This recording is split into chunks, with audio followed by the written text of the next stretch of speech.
Ada versi lain. Seratnya namanya Purwocarito. Purwocarito itu yang nanti dari yang telur tadi ketika menetas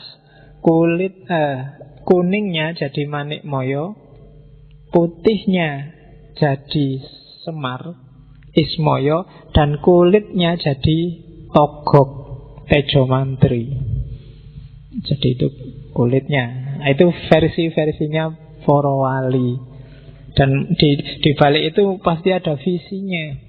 Jadi kamu kan nanti ada versi juga bahwa Semar itu ya Nabi Sis itu.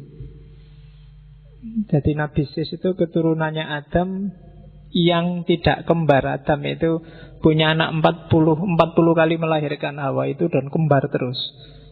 Yang pertama tidak kembar ya Sis itu. Kalau di barat disebut Set. Tulisannya Set itu. Kalau di Jawa Set itu kan jelek. Sampah tidak terurai itu jadi Set. Tapi ada yang bilang ya Semar itu Nabi Sis itu. Oke. Versi-versi banyak.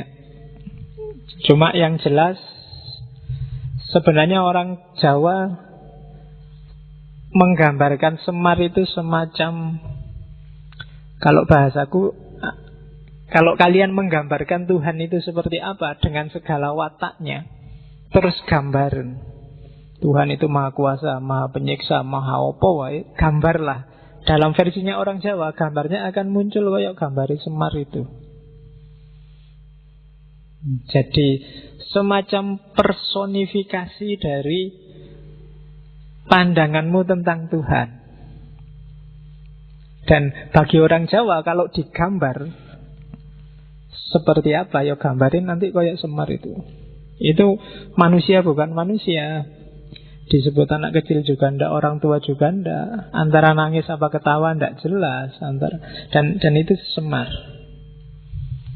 Oke. Kita lihat ya, satu-satu, pelan-pelan. Saya bilang tadi, ada Jawa kuno, ada Hindu, ada Islam. Tiga-tiganya pakai Semar. Nanti kalau kalian yang suka Syekh Siti Jenar, di beberapa suluk disebut di antara yang ditemui oleh Syekh Siti Jenar ketika bedah tanah Jawa itu Semar ini. Ya sebutannya Danghyang. Bahasanya orang awam Danyang. Jadi Danghyang Semar. Termasuk Wali Songo generasi pertama yang dari Persia, Syekh Muhammad Bakir Al-Farisi, yang oleh orang Jawa dikenal sebagai Syekh Subakir. Wali generasi pertama yang harus berjuang mati-matian bedah tanah Jawa untuk menyebarkan Islam. Dia juga harus pamit sama danyangnya yang namanya Semar.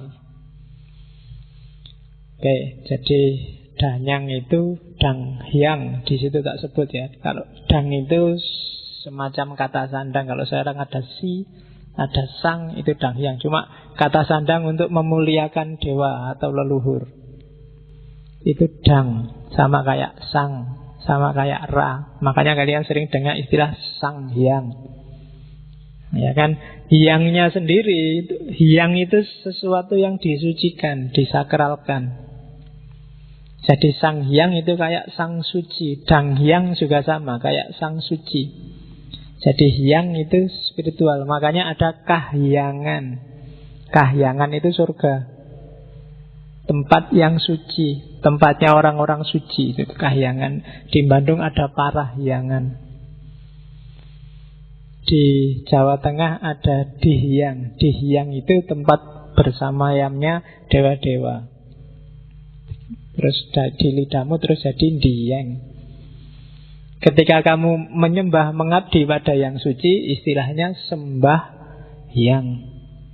Dulu sembahyang itu disanggar, terus sama lidahnya orang Jawa jadi dilanggar. Jadi langgar itu agak pelesetan dari sanggar, bukan langgar bahasa Indonesia.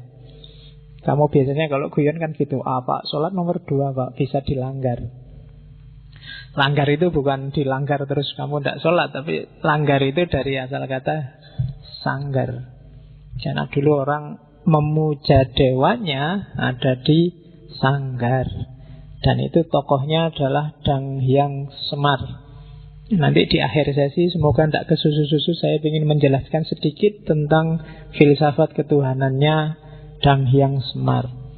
Karena filsafat ketuhanannya Semar inilah yang memungkinkan orang Jawa dimasuki tradisi agama apapun bisa masuk. Jadi gaya Semar inilah gaya yang apapun tradisi, Hindu masuk, ya Hindu, Buddha masuk, Buddha, Tantrisme masuk, masuk Tantra, dan Islam masuk, ya Islam, Kristen masuk juga tidak apa-apa. Dan yang memungkinkan kondisi semacam ini itu sebenarnya filosofi ketuhanan gaya Semar. Bagi yang tertarik Islam Nusantara boleh disambungkan. Islam yang gaya Semar. Tidak ada ya Islam madhab Semar, kamu nanti dimarahi, dianggap aliran sesat lagi. Tambah satu lagi alirannya, Islam madhab Semar. Padahal itu dipakai oleh para wali ideologi, dan beberapa tokoh sufi juga sebenarnya ajarannya mirip-mirip aja sama Dang Hyang Semar. Terus nanti Hindu masuk. Hindu yang masuk ini nanti, ketika Hindu masuk, ada semacam adaptasi. Dikesankan bahwa Semar ini mengejawantah apa, menitis pada tokoh namanya Resi Agastya. Sebenarnya mungkin bukan nitis ya, karena Resi Agastya ini resi yang Siwa, alirannya Siwa yang dari India, yang memang dia dakwah kemana-mana sampai masuk ke Nusantara. Dan orang Jawa menyebut, yang sudah Hindu zaman itu menyebut, ya Resi Agastya itu Semar. Itu yang digambar itu patungnya. Jadi ya memang sosoknya agak mirip, perutnya agak buncit. Orang-orang Sufi, orang-orang India yang Brahmana kan kadang-kadang gambarnya memang perutnya buncit. Ada pandangan bahwa kamu jangan minder kalau perutmu buncit. Justru buncit itu menunjukkan kamu sehat. Kamu carilah bayi yang perutnya six pack, tidak ada. Ya kan? Bayi yang sehat itu perutnya agak jendil sedikit. Justru itu sehat. Katanya gitu nih, aku ya gak ngerti. Perutku ya gak tahu six pack apa 12 pack, aku gak ngerti. Yang penting jangan keluwen gitu aja ya, urusan perut. Nah, Resi Agastya ini salah seorang resi besar zaman itu yang antara lain dia masuk ke Jawa. Dan bagi orang Hindu zaman itu, dia dianggap, ya ini Semar itu. Nanti ada candinya di Malang. Karena zaman itu ada seorang raja namanya Gajayana.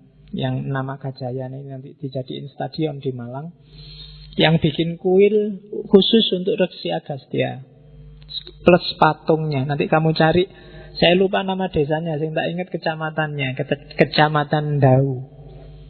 Di sana ada candi namanya Candi Badut. Candi Ba itu artinya bintang, Dut itu dari diut. Diut itu artinya cahaya. Dan itu dipersembahkan untuk Resi Agastya. Kenapa kok sekarang kalau kamu ulang tahun ngundang badut? Karena badutlah yang bisa bikin orang ceria. Pikiranmu jadi terang, tercerahkan, gak sumpek. Meskipun terus konotasinya balik 180 derajat sekarang. Candinya lucu, namanya Candi Badut. Karena sosok orangnya ya semacam itu. Oke, gambarnya kan lucu memang. Susunya besar, meskipun tidak pakai BH. Terus ya kalau cowok kan masuk pakai BH, perutnya jendil. Dan kalau dalam cerita pendeta yang kawin itu Resi Agastya ini. Karena di antara ujiannya dia adalah dia jatuh cinta sama putri seorang raja. Kamu cari sendiri, kamu baca sendiri ya. Semangat yang dibawa di Hindu mirip kayak semangatnya Dang Hyang Semar. Oh ternyata tidak beda ya sama ajarannya Semar dulu. Kok dilihat dari sosoknya jangan-jangan ya ini Semar itu. Nah itu Resi Agastya. Nanti nitis banyak dalam sejarah Termasuk di puncaknya sebelum Islam datang, Mojopahit. Ada seorang resi, kamu hanya kenal gelarnya, Sabdo Palon. Itu bagi orang Jawa zaman itu, dia juga titisanis Semar. Karena ajaran-ajaran yang dibawa sangat mirip dengan itu. Nah, nanti selanjutnya Wali Songo datang. Semar dipakai lagi oleh Sunan Kalijogo dan kawan-kawan. Cuma sekarang dimasukilah visi keislaman. Dan mudah. Kenapa? Karena roh dan semangat ajarannya sama sebenarnya. Yang beda mungkin fisik lahiriah penyembahannya, tapi ruhnya sama. Maka dengan mudah Sunan Kalijogo dan kawan-kawan mengadaptasikan Semar dan kawan-kawan masuk ke cerita Mahabharata dan Ramayana, meskipun aslinya nggak ada, tapi dimasukkan di sana. Ya, termasuk yang serat-serat tadi. Serat pertama sebenarnya yang cerita tentang Semar itu ada serat namanya Serat Sudomolo.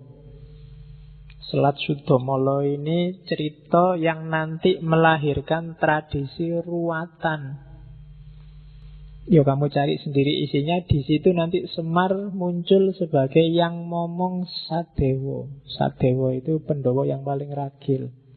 Yang dia ini nanti yang satu-satunya yang bisa membebaskan Betari Durga dari kutukannya. Betari Durga itu awalnya istrinya Betara Guru, cuma karena dimarahi oleh Betara Guru karena diajak main tidak mau. Jadi suatu ketika jalan-jalan di atas laut, Betara Guru, ya istrinya sih, namanya Dewi Umo. Dewi Umo ini ya karena cakep, pas jalan-jalan Betara Guru ingin ngajak itu. Kamu ngerti itu ya? Ya, karena pengen ngaji, cuma Dewi Umo tidak mau, di luar di atas laut, yo malu toh yo. Nah, terus saking nafsunya sampai air maninya Betara Guru netes ke laut. Dan dari situ nanti lahir namanya Betara Kala. Nah, terus Betari Umo ini yang nolak dimarahi sama Betara Guru, terus dikutuk jadi raksasa perempuan namanya Betari Durga. Nanti dia kalau diwayang punya keraton namanya Gondomayit. Dan yang bisa membebaskan dia dari kutukannya itu ya Betari Durga ini, si Sadewo ini. Cuma kan nggak gampang untuk bebas dari kutukan. Yang ngawal, yang ngasih nasihat terus menerus ini Semar. Dari situ nanti lahir ruwatan. Biasanya ceritanya ya cerita ini kalau wayang ruwatan. Tidak boleh sembarangan, ada tradisi sakralnya. Sebenarnya banyak makna-makna simbolik. Ya kapan-kapan kalau ada sesi lowong kita belajar filsafat wayang. Karena filosofinya lumayan. Cuma kapan-kapan saja. Hari ini kita kenal Semarnya dulu. Kita kenal, saya bilang kita masuk ke pinggir-pinggir, nyari bungkus-bungkusnya dulu. Ada apa yang kita bisa ambil dari Semar. Oke, dimulai biar banyak hikmahnya. Dongengnya kapan-kapan atau kalian baca sendiri ceritanya. Nek tak cerita gitu. Karena ceritanya kalau wayang itu kan satu cerita itu bisa dinarasikan. Padahal ceritanya pendek. Kalau kamu tulis paling bisa 2-3 halaman kuarto. Tapi begitu nyampe di mulutnya seorang dalang, dia bisa jadi semalam. Jadi itu sekedar cerita bagaimana Gadot Kaca gugur itu tak jelasin 5 menit selesai. Tapi kalau dalang, tewasnya Gadot Kaca itu bisa jadi 1 malam. Ganti adegan. Dan itu tidak sembarangan. Jadi dalang termasuk kesenian yang tidak bisa dipelajari. Butuh bakat dan tirakat. Tidak semata-mata kamu hafal dialognya kayak sinetron atau kayak film. Hafal dialog aja nggak cukup. Ngerti cerita aja nggak cukup. Oke. Itu kalau bahasanya Syed Hussein Nasr itu semacam seni sakral yang tidak sembarangan orang bisa. Oke, kita lanjutkan. Kita selusuri dikit-dikit ada filosofi apa yang mungkin berguna untuk hidup kita dari si Semar ini. Saya bilang tadi, Semar adalah narasi, adalah deskripsi orang Jawa tentang seperti apa sih ketuhanan dan kebertuhanan itu. Kita awali dari namanya, Semar. Yes, sebenarnya kata-katanya jelas dari kata-kata samar. Nama aslinya kan Ismoyo, karena memang dia maya. Bandingkan dengan Betara Guru. Betara Guru itu jadi kebalikannya Semar. Kalau Semar dia tidak jelas, tapi orang yang masuk ke situ dia akan dapat banyak mutiara terpendam yang luar biasa. Di balik Semar ada banyak hikmah. Kebalikannya Betara Guru. Kalau Betara Guru saudaranya itu kan gelarnya Manik Moyo. Manik Moyo, manik itu mutiara. Cuma dia manik yang moyo. Dari luar kelihatan mutiara, tapi kalau diselami sebenarnya nggak ada apa-apanya. Dia hanya formalitas. Maka kalau sedang gegeran, Betara Guru akan kalah kalau Semar sudah marah. Jadi karena memang levelnya beda. Semar ini misterius. Kalau Betara Guru itu jelas, tegas. ABC-nya kelihatan, mana halal, mana haram jelas. Tapi kalau Semar ini misterius. Misterius itu kan lebih menarik daripada yang jelas dan tegas. Oke, kamu juga gitu. Jangan jadi orang yang gampang ditebak. Rodok misterius sidik gitu loh. Kalau orang gampang ditebak itu cepat selesai. Pacarmu juga cepat bosen. Jangan mau gampang ditebak. Kalau hati-hati loh pacarmu selingkuh. Alah, tenang aja, nggak mungkin selingkuh. Aku sudah ngerti. A sampai Z dia itu tidak enak. Orang dikejar-kejar itu karena misterius. Begitu kamu selesai dan nggak misterius, nggak ada orang ngejar-ngejar kamu. Sudah jelas. Oke, Semar, maya. Jadi Ismoyo. Orang selalu nebaknya salah kalau berhadapan dengan Semar. Dianggap A ternyata B, dianggap ketawa ternyata nangis, dianggap berdiri ternyata duduk, dianggap seneng ternyata susah, dianggap. Jadi maya. Oke, itu dari sisi sosok dia. Tapi dari sisi fungsinya dia sering disebut Bodronoyo.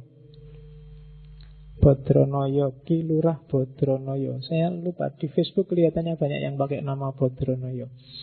Meskipun ngerti karepe apa ndak aku ya ora paham. Jadi Bodronoyo itu dari kata-kata bodro, bebodro. Bebodro itu membangun dari bawah, dari pondasi. Kalau noyo kebalikannya, utusan dari atas. Jadi Semar adalah sosok yang dari atas ke bawah sekaligus dari bawah ke atas. Dia membangun dunia, tapi hakikatnya dia bukan orang bawah, tapi orang atas. Jadi dia ini utusan sekaligus orang biasa. Dia ini berusaha sendiri sekaligus dibantu dari atas.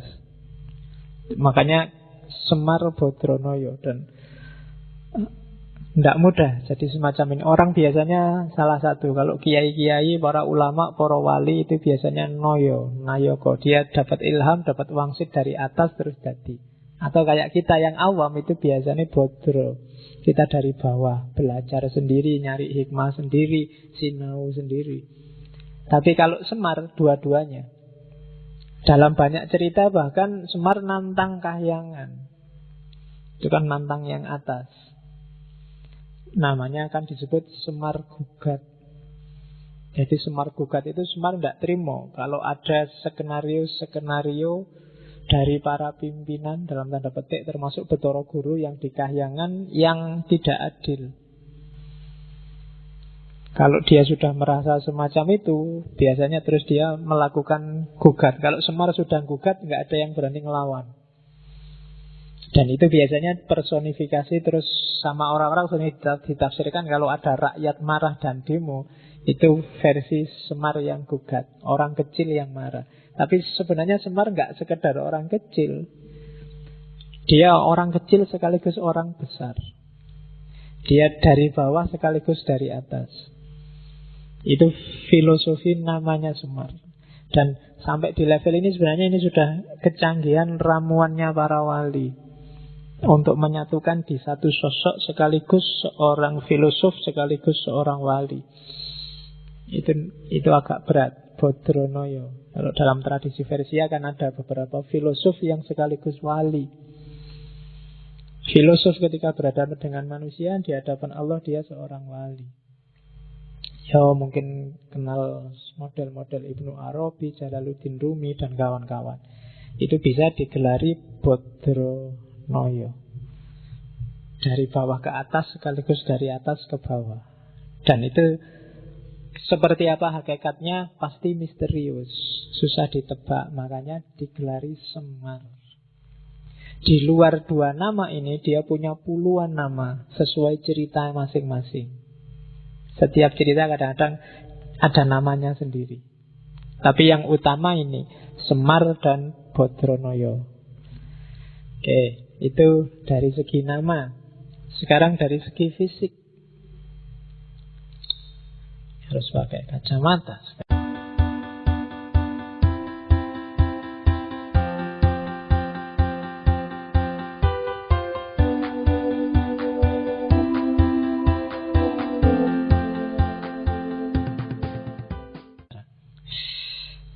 Jadi coba cek gambar itu. Kalau narasinya Semar itu bukan laki-laki, bukan perempuan. Meskipun selama ini kesanmu selalu laki-laki ya, karena dunia ini agak patriarkal, seolah-olah Semar itu cowok. Sebenarnya dia tidak laki-laki, tidak perempuan. Terus tangan kanannya ke atas, tangan kirinya ke belakang. Jadi kalau jalan mungkin ada yang sering nonton wayang wong apa dulu Ria Jenaka, selalu tangan ini ke atas terus satu tangan ke bawah. Kamu bisa bandingkan dengan tarian Whirling Derwishnya Rumi. Itu kan juga satu tangan ngadep ke atas, satu tangan turun ke bawah. Itu simbolisme bahwa kita tunggu anugerah dari atas, tapi kalau sudah dapat, pada saatnya harus kamu bagi ke bawah. Jangan egois. Ilmumu, pengetahuanmu, kemampuanmu, bakatmu, kapasitasmu, itu semua kan pemberian dari atas. Cuma jangan berhenti kamu nadong ke atas. Pada saatnya kamu harus ngasih ke bawah. Dan itu simbolisme Semar versi para wali. Terus yang ketiga, dia anak-anak sekaligus tua. Wajahnya sangat tua, tapi dia punya kuncung sehingga kesannya kayak anak-anak. Kalau kalian kan wajahnya tua, tapi aslinya kan iya. Nah kalau Semar itu anak-anak sekaligus orang tua. Jadi manusia yang utuh, insan kamil itu ya harus lengkap. Dia punya sisi anak-anak yang jernih, tapi juga punya sisi orang tua yang matang. Anak-anak itu kan jernih, pikirannya belum ada apa-apanya, belum terkontaminasi macam-macam. Sementara orang tua itu menang di matang. Jadi wajahnya sangat tua tapi punya kunjung, berarti dia matang sekaligus jernih. Dan itu berat. Tapi gambarnya ya jadinya lucu kayak gitu. Orang tua tapi punya kunjung. Oke. Terus biasanya Semar ini kalau diwayang, apalagi diwayang orang, gambarannya dia matanya rembes. Apa ya rembes itu? Bahasa Indonesianya apa matanya rembes itu? Jadi berkaca-kaca ya, berbesmili itu kan. Oh, ini kalau rembes itu terus-terusan. Jadi berkaca-kaca terus ngerem. Oh, apa ya bahasa Indonesia nggak lengkap ya. Matanya ya rembes, orang Jawa yang ngerti. Jadi selalu berair. Jadi terus berair itu. Ya. Cuma mulutnya selalu ketawa.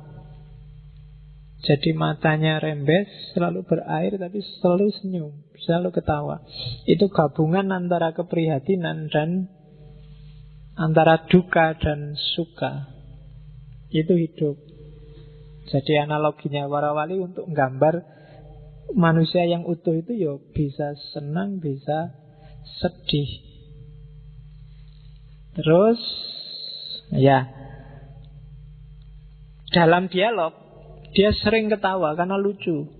Cuma di akhir ketawa nadanya mesti nangis. Itu Semar. Jadi paradok. Terus yang terakhir, dia ini sebenarnya berdiri sama duduk tidak jelas. Disebut duduk iya, disebut berdiri juga ya. Itu berdiri apa duduk ya tidak jelas.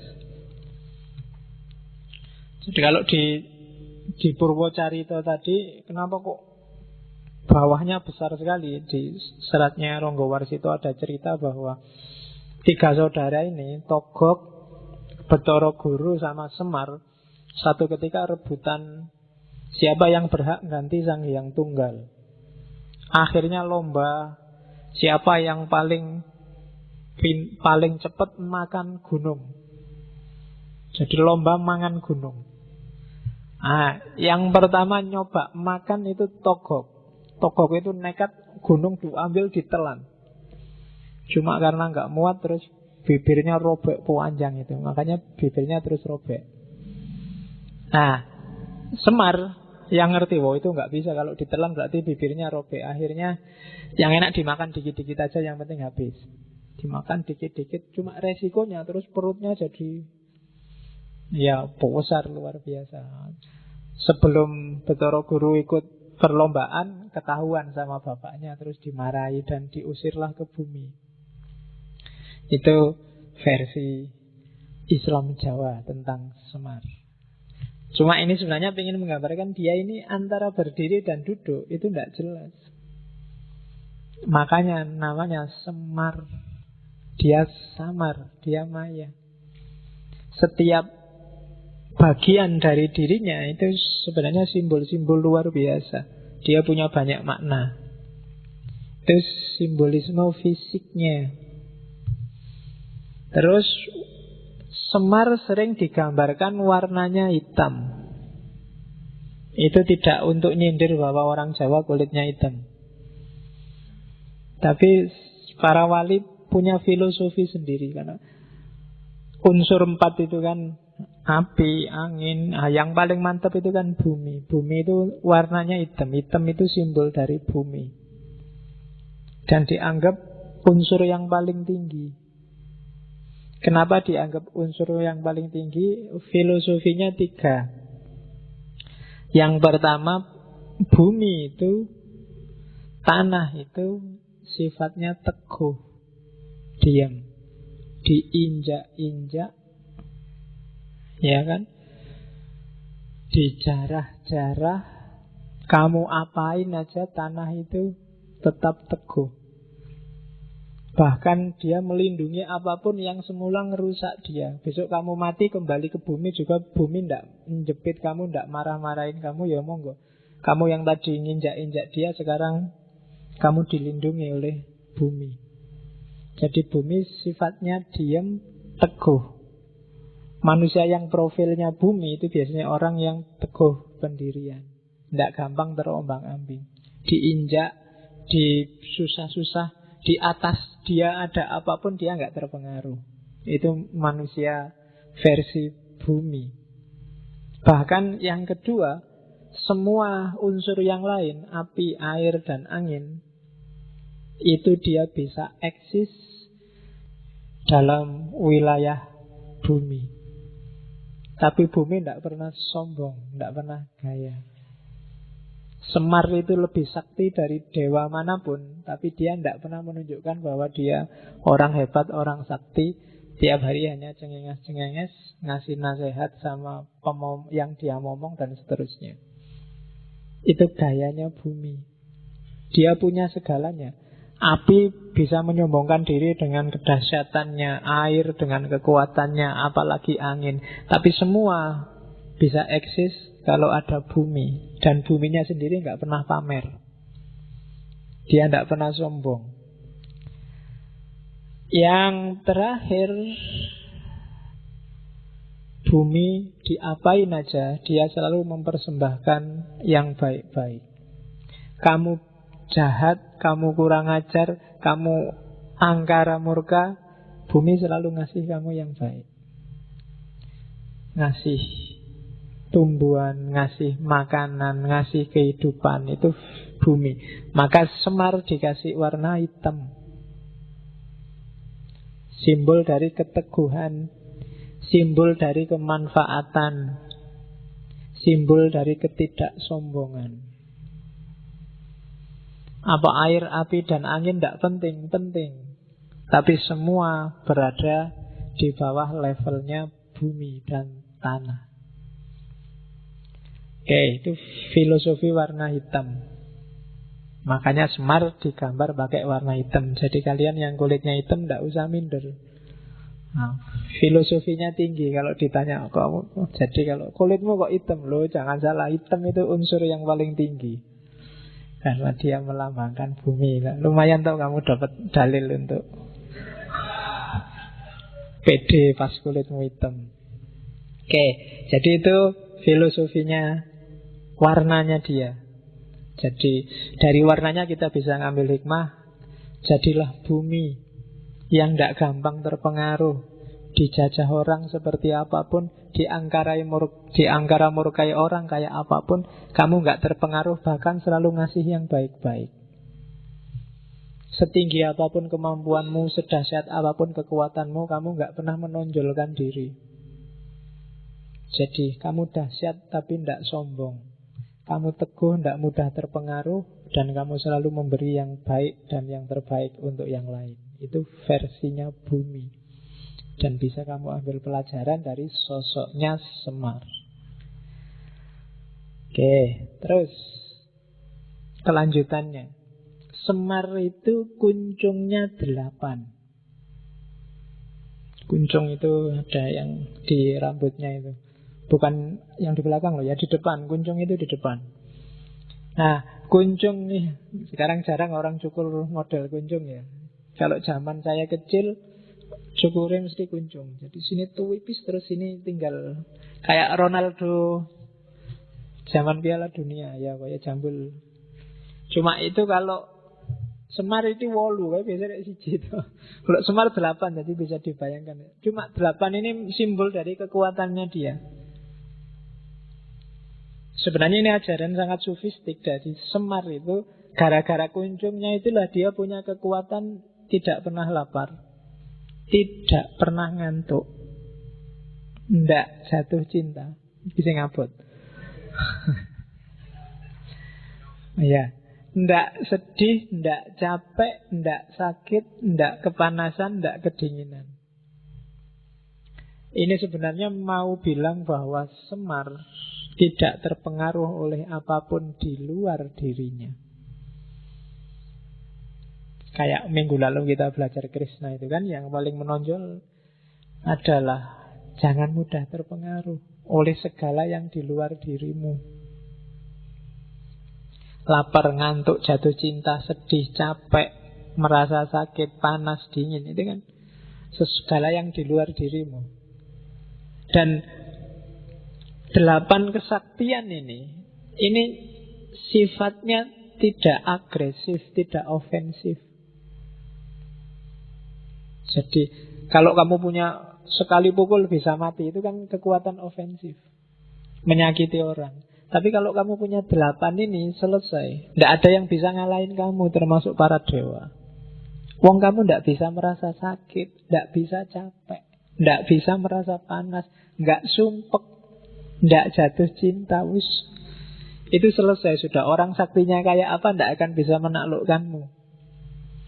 Kamu bisa dibanting-banting, wong kamu tidak merasa sakit kok. Kamu digoda, dirayu, wong kamu tidak bisa jatuh cinta kok. Ya kan? Kamu disusah-susah, kamu tidak bisa capek, tidak bisa panas. Jadi selesai. Dengan 8 daya ini kamu nggak butuh kesaktian apa-apa lagi. Nah, itu kuncungnya Semar. Makanya kalau Semar sudah marah, dia tinggal teriak-teriak masuk di kayangan, nggak ada yang berani tarung sama dia. Ngapain tarung? Nanti yang tarung capek sendiri. Wong dia tidak bisa sakit, tidak bisa capek, tidak bisa panas, tidak bisa dingin. Jadi itu 8 daya kuncung. Kalian juga gitu. Kalau bisa tidak kalah oleh 8 hal ini, kalian akan sakti. Apa dia?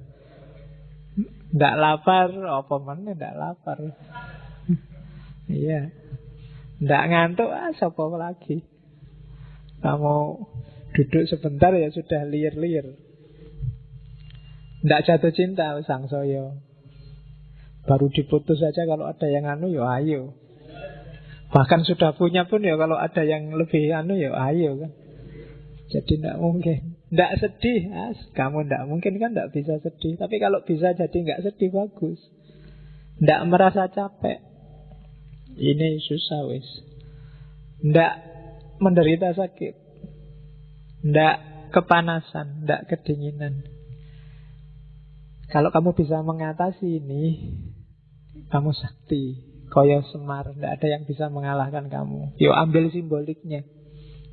Itu sebenarnya simbol dari perlambang-perlambang nafsu dan daya yang ada dalam dirimu. Kalau kamu bisa menguasai, kamu sakti. Tidak lapar, ya manusia mesti lapar. Tapi lapar jangan sampai menaklukkanmu. Jangan sampai bikin kamu lupa prinsip.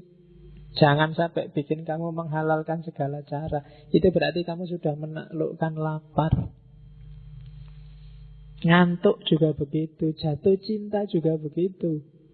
Jangan sampai jatuh cinta bikin kamu takluk. Jangan sampai rasa suka pada yang lain bikin kamu mengorbankan banyak prinsip hidup yang bagus yang lain. Boleh jatuh cinta tapi kuasai dan taklukkan jatuh cinta di bawah kontrolmu. Taklukkan itu semua, maka kamu jadi sakti. Bukan berarti nggak bisa lapar, nggak mungkin. Bisa lapar, tapi kamu tidak akan kalah hanya oleh lapar. Itu simbol 8 daya yang ada di kunjungnya Semar. Kelihatannya simpel kalau diomongkan. Cuma nek dipraktekke tidak gampang, tapi harus latihan. Ya kan? Jalan banyak kamu sejak manusia langit kan dikasih banyak sekali alternatif untuk jadi manusia yang utama. Ya pilihlah salah satu yang kamu merasa cocok. Oke, jadi hari-hari ini kita levelnya belum orang yang melakukan suluk ya, tapi kita baru orang yang milih jalan. Nanti kamu pilih yang mana ya monggo. Jangan GR kamu merasa, wah saya sekarang sedang suluk. Suluk apa, kamu jalannya aja belum paham. Suluk itu kan orang yang menempuh perjalanan. Untuk bisa menempuh perjalanan kan kamu harus paham jalannya. Begitu salah jalan, kamu akan dianggap sesat. Nanti diserbu FPI dan kawan-kawan. Oke, jadi itu 8 daya kunjung. Nah, sekarang posisinya Semar.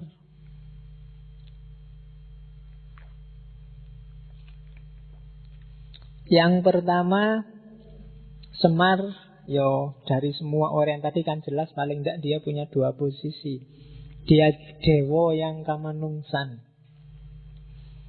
Jadi dewa yang memanusia.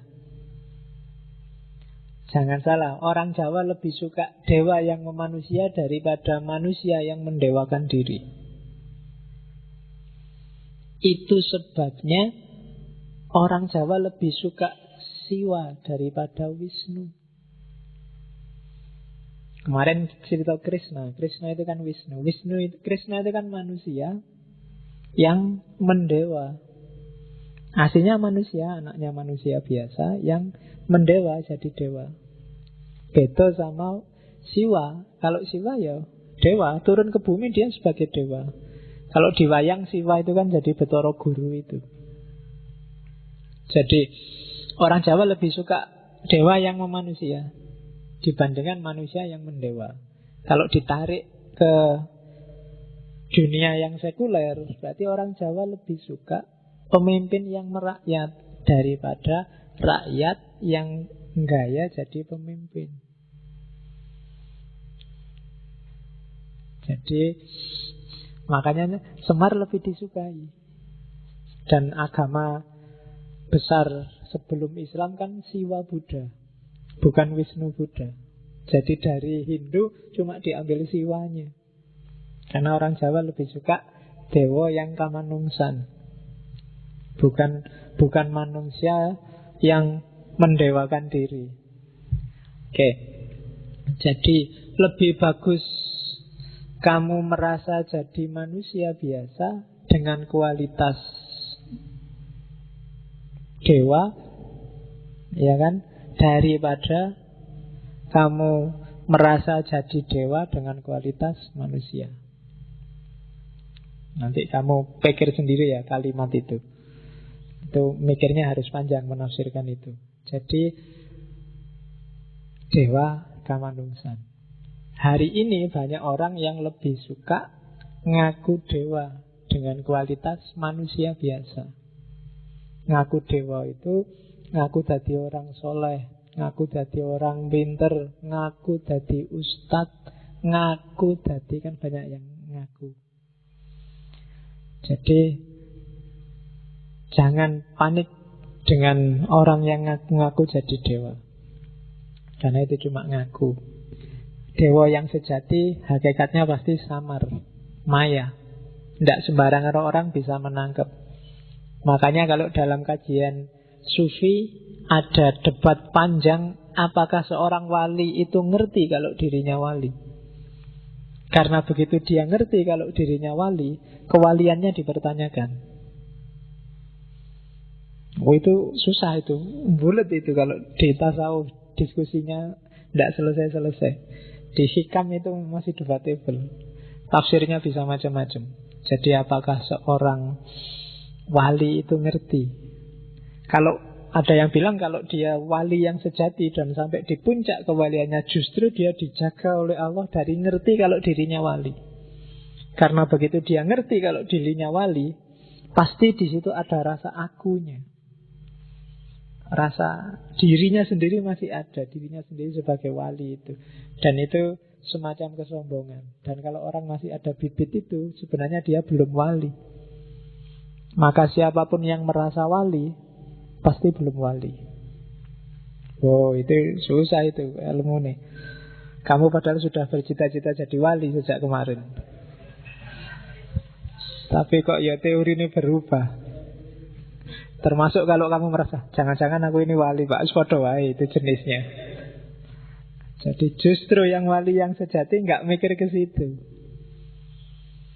Jadi dia merasa orang yang paling kotor, orang yang paling jauh dari Allah, orang yang paling banyak dosa. Justru itu. Jadi semakin kamu mengklaim dirimu benar, paling dekat dengan Allah, paling bagus, paling soleh, itu alamat bahwa kamu belum di apapun yang kamu klaim.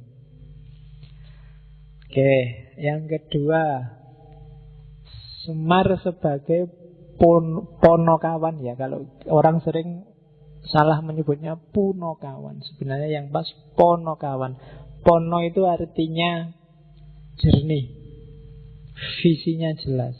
Jadi Semar dan anak-anaknya jadi ponokawan, maksudnya dia jadi teman yang jernih, punya visi jelas bagi juragannya, bagi yang dia temani. Maka para Pendowo itu punya ponokawan, dia punya teman yang mikirnya jernih. Jadi pono itu artinya kejernihan visi, kejernihan pemikiran. Jadi Semar posisinya itu teman paling bagus bagi orang yang dia temani, ponokawan. Jadilah kalian semua ponokawan. Selama ini kamu selalu menerjemahkan punokawan itu kan pembantu. Sebenarnya enggak. Punokawan itu teman yang bisa ngasih nasihat jernih, bukan nasihat tendensius. Tidak sekedar basa-basi untuk menyenangkan, yang berani bilang jelek kalau jelek, bagus kalau bagus. Yang bisa ngasih solusi kalau ada persoalan, yang bisa mendudukkan permasalahan sesuai porsinya. Itu namanya ponokawan. Dan itu yang dilakukan oleh Semar pada Pendowo, pada yang dia ngomong. Jadi kalau tuannya sudah mulai tidak beres, dia tidak segan-segan ngeritik. Itu ponokawan, teman yang jernih, yang bisa diajak diskusi. Kalian semua harus jadi ponokawan bagi teman kalian, saling memponokawani, saling menjernihkan. Jadi bukan puno. Biasanya di banyak buku pakai istilah puno. Oke, jadi posisinya Semar itu, dia seorang dewa kamanungsan, tapi sekaligus dia sebagai ponokawan. Oke, terus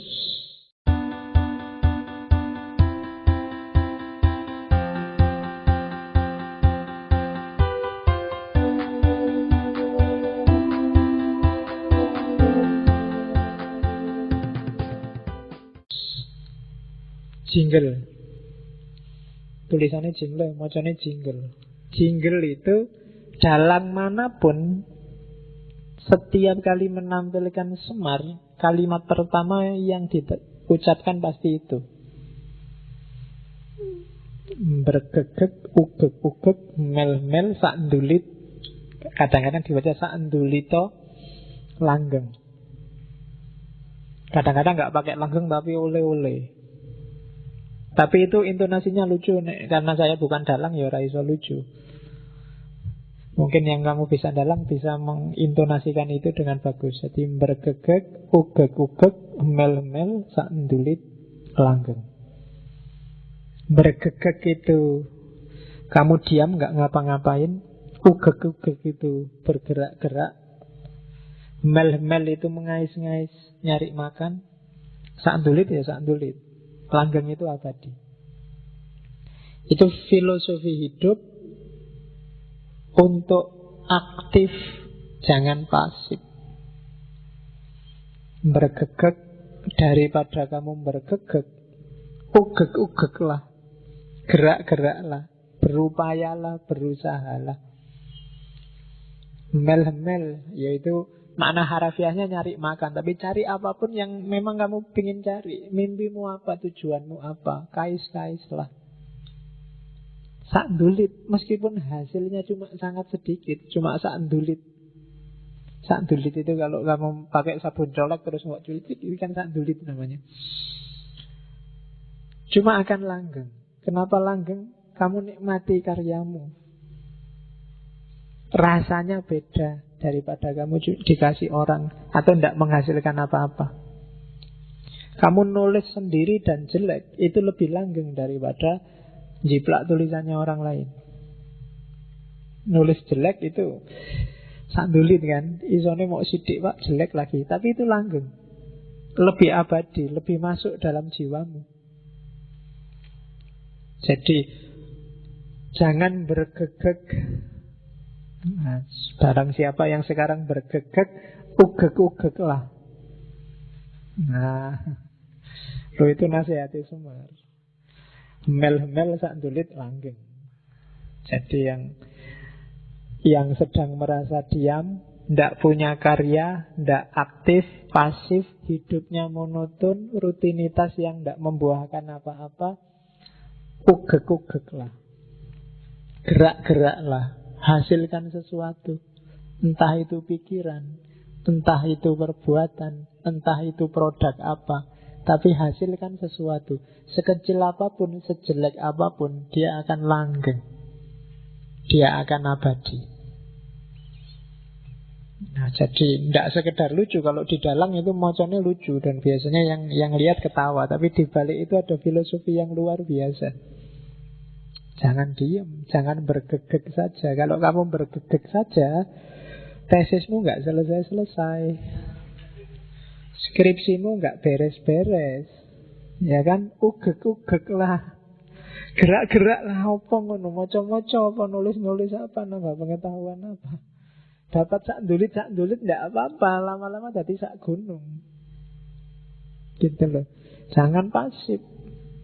Nah, selama ini kita bergegek terus, tidak pernah ugek-ugek. Maka dimarahi oleh Semar. Bergegek tapi ugek-ugek. Jadi jinglenya itu, saya sebut jingle karena ini sering sekali diucapkan oleh Semar. Mau ngomong apapun, dia diawali dengan ini. Kadang-kadang di sela-sela ngobrol dia ngomong ini. Bergegek, ugek-ugek, mel-mel, sakndulit, langgeng. Ya, dengan intonasi dan nada khas Semar. Oke, kalau di Ponokawan, Semar itu kan punya 4 anak. yang bukan lahir dari istri. Jadi ada Gareng, Petruk, tiga anak, Gareng, Petruk, Bagong. Sebenarnya itu simbol-simbol. Kalau Bagong itu simbol revolusi, karena dia selalu bantah.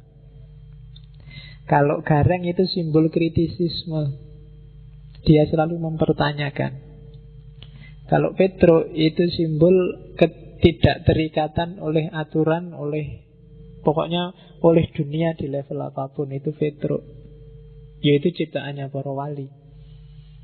Revolusi jadi Bagong itu dari bahasa Arab sebenarnya bago. Bago itu kan semacam bangkang. Jadi oleh para wali ya semangat revolusi. Tadi ada Semar Gugat, itu karakter Bagongnya yang muncul. Meskipun kalau di Jawa hari ini, di Indonesia, Bagong itu kan yang kamu bayangkan simbol orang yang gendut. Wah, gendut besarnya sak Bagong. Nah, ya memang Bagong ini kalau diwayang ceritanya dia lahir dari bayangannya Semar. Jadi Semar itu punya bayangan, terus bayangannya karena Semar gendut, ya jadinya dia gendut. Kalau Petruk itu anak angkat, anaknya Raja Jin, namanya Petruk. Makanya dia gelarnya Petruk, lurah kantong bolong. Jadi kantong bolong itu ya, saya bilang tadi, dia nggak terikat oleh apapun yang duniawi. Barang apapun masuk ya karena kantongnya bolong ya hilang lagi, merosot lagi. Jadi nggak ada apapun yang bisa mempengaruhi dia. Jadi sekali-sekali kalau ada apa-apa, kalian pakailah aji-aji kantong bolong. Aji-aji kantong bolong itu suka-suka orang mau nabrakin kita apa, mau ngasih kita apa, tapi kita cuek aja biar masuk telinga kanan, keluar telinga kiri. Itu aji-aji kantong bolong. Mungkin di momen-momen yang ketika kalian itu tidak penting, itu tidak harus, itu penting. Hari ini kan banyak hoak, kamu ribut opo-opo, ada isu, ada gosip yang tidak jelas. Itu kadang-kadang pakailah jurusnya Petruk, kantong bolong. Jadi besok kalau ada orang ngomong hoak, ya kamu bikin aja komentar kantong bolong. Biar aja masuk tapi nanti akan keluar lagi. Jadi nggak harus dipikir serius. Nah, itu punokawannya Pandowo. Gareng, Petruk, Semar, Bagong. Terus kita masuk ke ajaran sekarang. Yang tadi di awal kan gambaran fisiknya, filosofi yang kita ambil dari fisik. Jadi fisiknya saja punya makna filosofis yang luar biasa. Itu makanya kita tidak bilang sebenarnya sosok Semar itu ideal orang Jawa tentang ketuhanan dan kebertuhanan. Nah, sekarang kita lihat ajaran-ajaran dan yang Semar yang tadi berpengaruh di orang Jawa, baik melalui Hindu maupun melalui Islam. Banyak istilah yang kita dengar, khususnya di dunia Jawa, apalagi kita hidup di Jogja. Inti ajarannya ini dijadikan slogan di mana-mana adalah ojo dumeh, eling, sama waspodo. Jadi hidup kita harus punya pondasi 3 hal ini.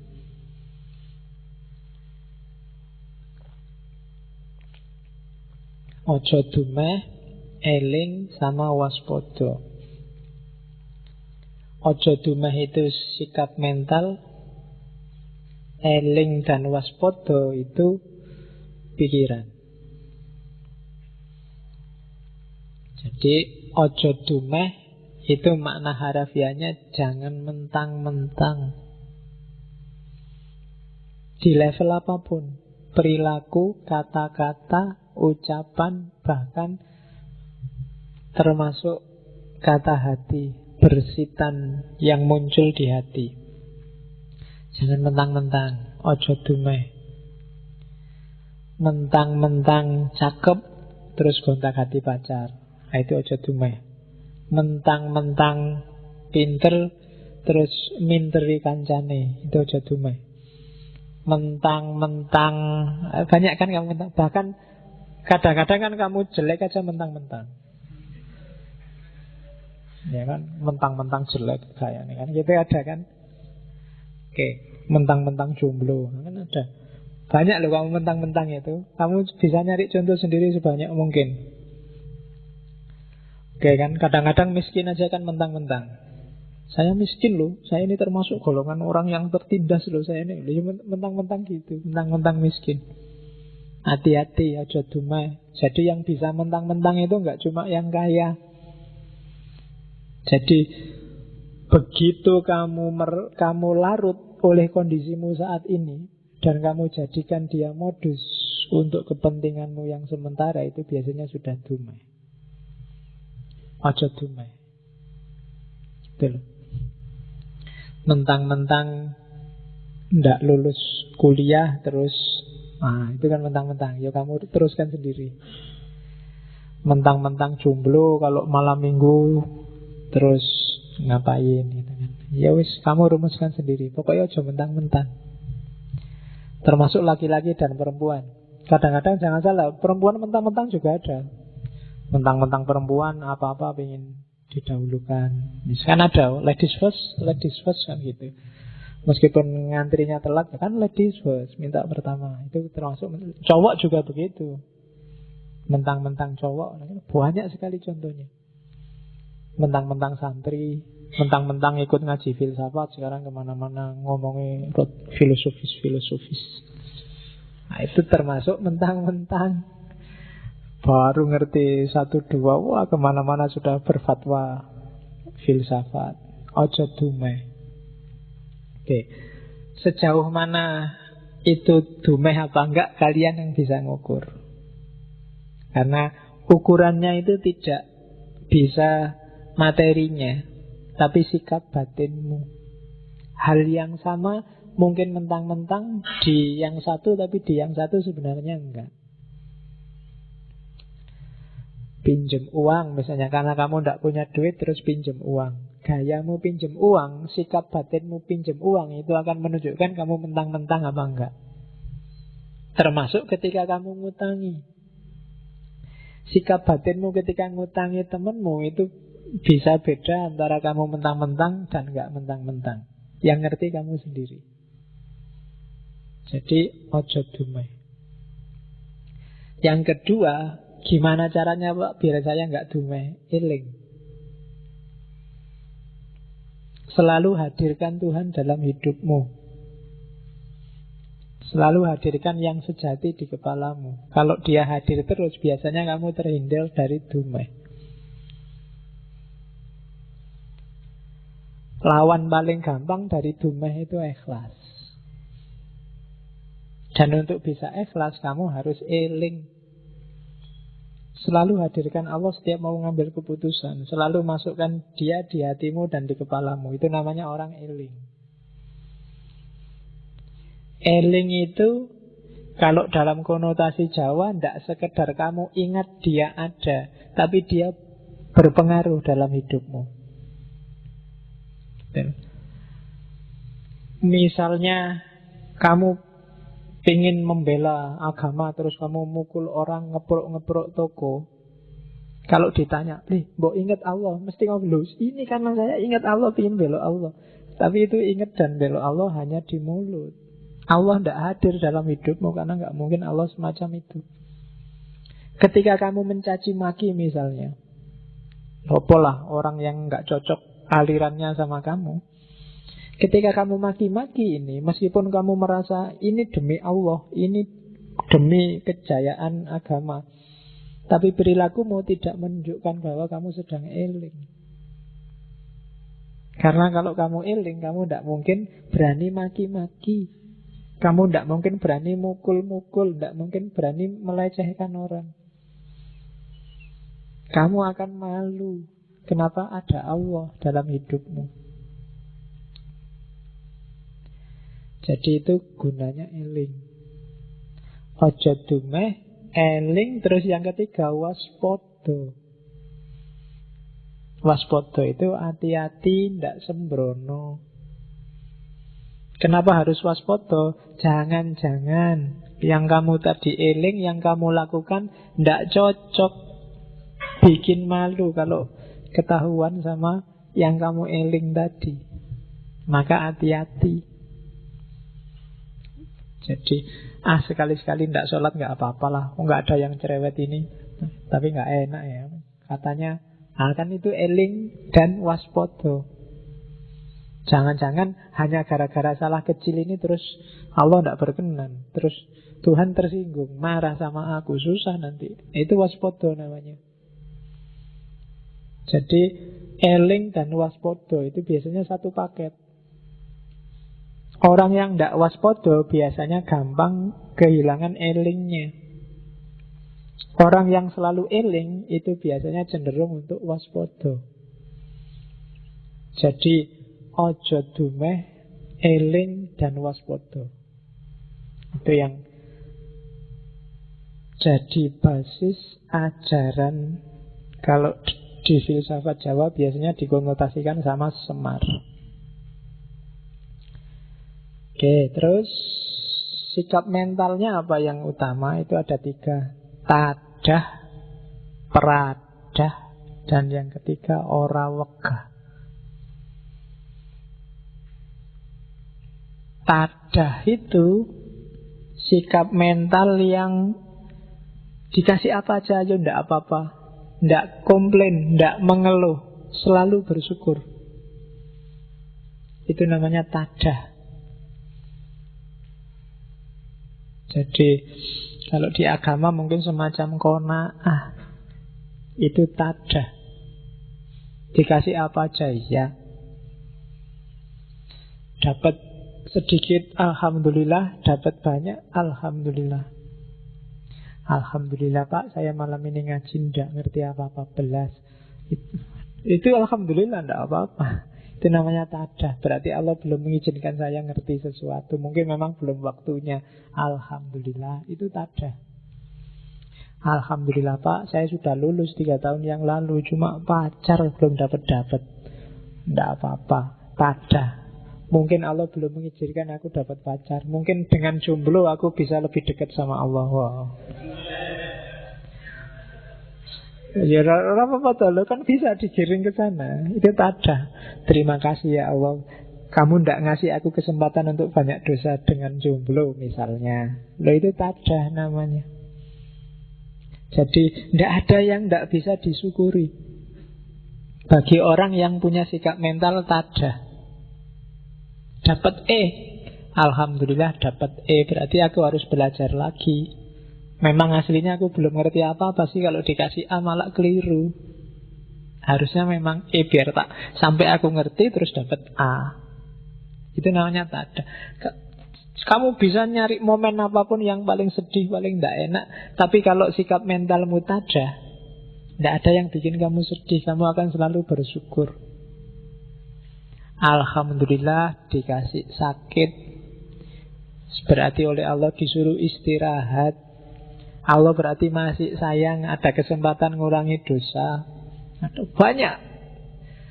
Tergantung sikap mental. Tapi kalau sikap mentalmu penuntut dan pengeluh, dapat apa saja kamu akan nuntut dan ngeluh. Kamu lulus kumlot aja kan mengeluh. Buat apa Pak kumlot? Yang penting itu kan besok dapat kerja apa enggak. Apa sih gunanya kumlot? Lo kumlot itu lo mengeluh. Iya kan? Kamu sudah dapat kerja juga ngeluh, Pak kerja kayak gini hasilnya nggak seberapa Pak, paling cukup buat makan lah. Kalau besok mau punya istri, punya anak dikasih apa Pak, ngeluh. Loh itu sudah dapat kerja, apalagi kalau kamu nggak dapat kerja. Yang salah bukan dapat kerja atau enggak, kumlot apa enggak, tapi sikap mentalmu yang keliru. Maka katanya Semar harus tadah. Tidak ada yang nggak bisa diambil hikmahnya, tidak ada yang nggak bisa disyukuri. Itu sikap mental. Yang kedua peradah. Berhadapan dengan yang atas tadah, dengan horizontal lingkungan sekelilingmu itu peradah. Mentalmu adalah mental memberi. Jangan punya mental minta-minta dan mudah menerima. Kalau di agama tangan di atas lebih baik daripada tangan di bawah. Itu peradah. Memberi nggak harus uang. Ngasih tidak harus sesuatu. Minggu lalu kan di Krishna itu bahkan senyum pun sodako, prada. Apa yang kamu punya kasih ke orang lain. Yang tehnya masih ada, sebelahnya sudah kosong gelasnya, boleh teh mas. Nah, kalau temennya nggak malu kan, ya sini tak ambilnya gitu. Tidak apa-apa, itu namanya prada. Jiwanya jiwa sosial. Jadi kalau sama Allah menadahkan tangan, sama lingkungan sekeliling ngasih. Sama Allah tangan di bawah, sama manusia yang lain tangan di atas. Jangan dibalik. Sama Allah kamu tangan di atas, jadi Allah itu kok perintah terus tiap hari. Ya Allah saya kumlot loh ya. Ya Allah pacar cantik loh ya. Ya Allah diperintahi tiap hari. Sama Allah kamu tangan di atas. Sama manusia kamu tangan di bawah. Pak mohon kebijaksanaannya Pak. Pak mohon kualik. Jadi sama Allah itu tadah, sama manusia yang lain prada. Dan yang ketiga, ojo males, ora wegah. Sumber persoalan saya sering bilang itu males. Jangan males. Tidak usah milih-milih pekerjaan. Kadang-kadang kamu nyembelikan Allah bikin kayak gitu aja, nanti besok kalau sudah mau waktunya digarap sebentar aja selesai. Itu biasanya terus jadi sumber masalah. Jatahku presentasi masih lama, besok aja kalau deket. Itu biasanya terus masalah. Karena waktunya kamu bikin, printernya error. Waduh, listriknya mati. Waduh, itu salahmu dewe. Karena kamu selama ini males, ora wegah. Jangan wegahan. Kalau bisa dikerjakan hari ini, kerjakan hari ini. Jangan ditunda-tunda. Besok ngerjain yang lain masih banyak. Fa'idha faroghta fansab, kan katanya agama gitu. Kalau selesai ganti kerjaan yang lain masih banyak. Tidak mungkin manusia itu nganggur. Jadi kalau ingin jadi manusia utama, kalian harus punya sikap mental utama. Sikap mental utama itu apa? Tadah, pradah, terus ora wegah. Oke. Terus ada 4 pilar ajarannya dari naskah-naskah yang ngomong tentang Semar. Saya tidak akan jelaskan detail satu-satu ya, panjang lebar, tak jelasin sekilas-sekilas. Beberapa kalian sudah paham. Yang pertama,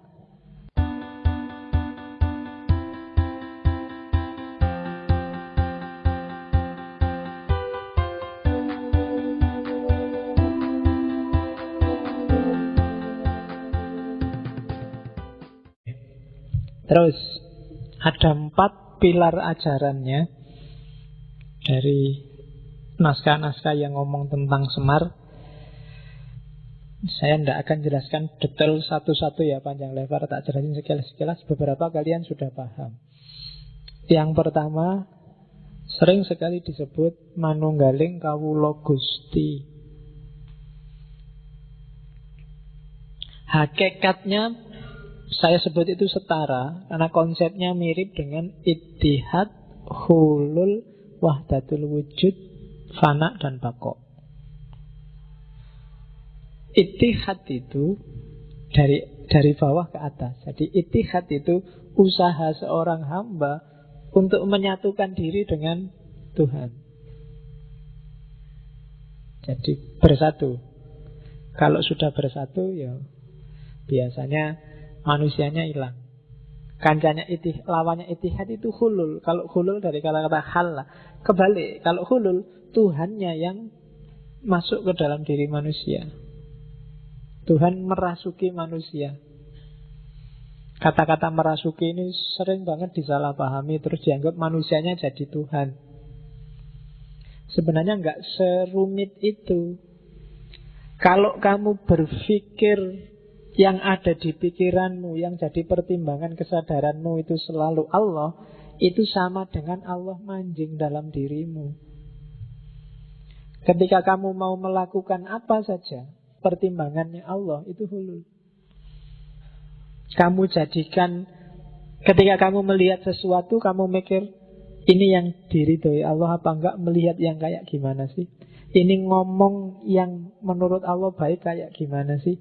Ini bersikap pada teman yang menurut Allah baik kayak gimana sih? Bersikap pada guru yang menurut Allah baik kayak gimana sih? Kalau hidupmu modusnya semacam ini, itu sama dengan Allah bertempat dalam dirimu. Jadi tidak harus roh sama roh, rohnya manusia sama rohnya Allah jalin bersatu, terus wahdatul wujud, terus sesat, terus kafir-kafiran. Tidak. Jadi persatuan terjadi ketika modus hidupmu adalah modus hidupnya Allah. Berarti kamu sekarang sudah jadi manusia Allah, manusia langit. Karena orientasimu selalu ke atas. Nah itu gampang-gampangannya itu. Dan orang yang bisa menghayati kehadiran Allah dalam hidupnya ini, bisa kamu sadari, kamu hayati, itu rasanya nikmat luar biasa. Itu yang bikin para sufi sering tidak mau kembali dari wilayah ini. Kadang-kadang terus ngomyang disebut satohat. Aku jatuh cinta sama Allah, indahnya dekat sama Allah. Karena dia merasakan sendiri Allah hadir dalam hidupnya. Oke. Yang semacam itu namanya manunggaling kawula Gusti. Kita ini hamba.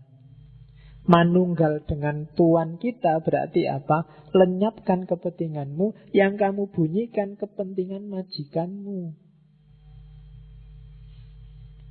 Buruh itu kan, kalau mungkin kamu, pokoknya analoginya juragan sama buruh. Yang ada di pikirannya buruh itu kan selalu kepentingannya juragan. Kalau buruh itu masa apa ya enaknya hari ini, itu kan tidak mikir kesenanganku apa, tapi kesenangannya juraganku. Juraganku sukanya aku bersihin kamar jam berapa, juraganku sukanya menoto kasure kayak gimana, juraganku sukanya dan seterusnya. Yang ada di pikirannya hanya kepentingan majikannya. Kondisi semacam ini disebut manunggaling kawula Gusti.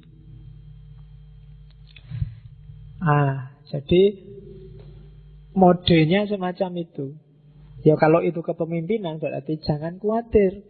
Kalau kamu abdikan hidupmu pada Allah, sebaliknya Allah nanti yang memperhatikan hidupmu.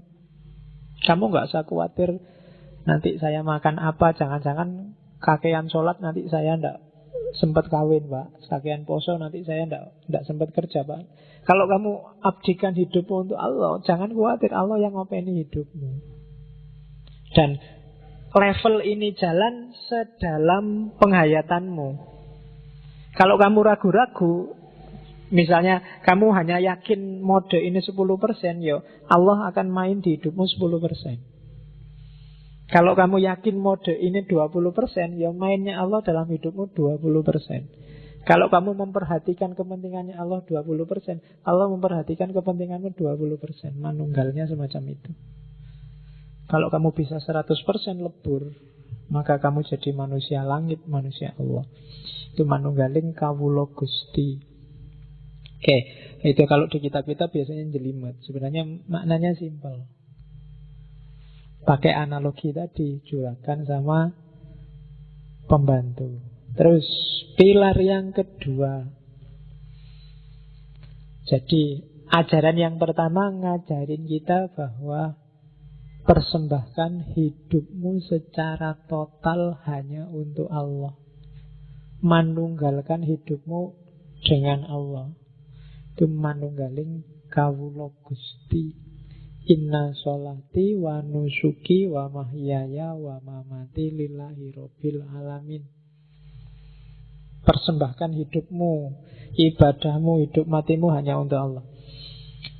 Oke, yang kedua, jadi hiduplah dengan kesadaran manunggaling kawula Gusti. Kesadaran bahwa semua makom hidupmu itu adalah ibadah karena kamu sedang manunggal dengan Tuhan. Bahkan ada cerita Semar itu 100% hidupnya adalah sembahyang. Itu manifestasi dari inna sholati tadi. Jadi sembahyang sholat itu tidak cuma di masjid kayak gini. Ketika kamu naik motor, ketika kamu belajar, ketika kamu sekolah, ketika kamu di kamar mandi, Itu sebenarnya manifestasi persembahkan semua itu hanya untuk Allah. Kalau di fikih, semua aktivitas kita harus ibadah. Berarti dipersembahkan untuk Allah. Berarti modusnya adalah kamu carilah Allah ridho yang kayak gimana. Sehingga di situ terus positioningnya kamu harus cari ilmu biar ngerti mana yang diridhoi Allah, mana yang tidak. Putar-putarannya nanti di situ. Yang kedua, sadarilah sangkan paraning dumadi. Hakikat hidup ini dari mana dan mau kemana. Itu namanya sangkan paraning dumadi. Keberadaan manusia di dunia ini. Dunia ini namanya alam madya.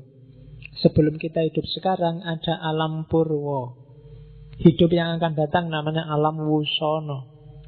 Jadi roh kita itu sebenarnya menempuh perjalanan yang sangat panjang. Hari ini kita ada di level perjalanan fase tengah-tengah. Karena sebelumnya ada, sesudah nanti ada. Maka di Jawa dikenal urip iku koyok wong mampir ngombe. Sekedar mampir sebentar terus melanjutkan perjalanan lagi. Jadi kayak kalian pulang kampung di tengah jalan mampir di warung. Nah itulah dunia. Jadi berarti dunia ini bukan asalmu juga bukan tujuanmu. Jangan sampai kamu menjadikan dunia saat ini sebagai tujuan.